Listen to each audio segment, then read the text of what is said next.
अमेरिकी राष्ट्रपति Donald Trump ने ईरान के विरुद्ध अब तक के सबसे बड़े आर्थिक उपाय की घोषणा की। उन्होंने इसे सबसे कठोर आर्थिक अभियान बताया और ईरान को वित्तीय सहायता देने वाले सभी देशों को कड़ी सजा का इशारा किया। इस बयान में ट्रंप ने स्पष्ट किया कि अमेरिका केवल ईरान पर ही नहीं बल्कि उसके सहयोगियों पर भी दबाव बढ़ाएगा, जिससे दो देशों के बीच तनाव नई ऊंचाई पर पहुंच सकता है। ईरान के विदेश मंत्री अब्बास अरागची ने तुरंत प्रतिक्रिया देते हुए ट्रंप के बयान को आर्थिक आतंक कहा।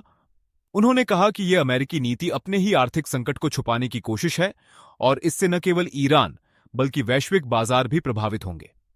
अरागची ने ईरान की संप्रभुता की रक्षा के लिए दृढ़ रुख अपनाने की घोषणा की और अमेरिका को चेतावनी दी कि ऐसी नीतियां अंततः उसे ही नुकसान पहुंचाएंगी। विशेषज्ञों का मानना है कि यदि अमेरिका आर्थिक प्रतिबंधों को लागू करता है तो तेल की कीमतों में उछाल, अंतर्राष्ट्रीय व्यापार में व्यवधान और वित्तीय संस्थानों पर दबाव बढ़ सकता है। ईरान के प्रमुख व्यापार साझेदारों पर भी प्रतिबंध लगने से क्षेत्रीय आर्थिक स्थिरता खतरे में पड़ सकती है। इस प्रकार का व्यापक आर्थिक संघर्ष न केवल दो देशों के बीच बल्कि पूरी विश्व अर्थव्यवस्था पर गहरा असर डाल सकता है। अब सवाल यह है कि ट्रंप की नई आर्थिक रणनीति ईरान को झुकाने में सफल होगी या फिर दोनों पक्षों के बीच तनाव और बढ़ेगा।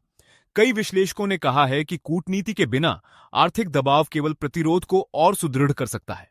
इस बीच अंतर्राष्ट्रीय समुदाय इस स्थिति को शांतिपूर्ण समाधान की ओर मोड़ने की कोशिश कर रहा है, जबकि दोनों देशों के बीच संवाद की संभावनाएं अभी भी अनिश्चित बनी हुई हैं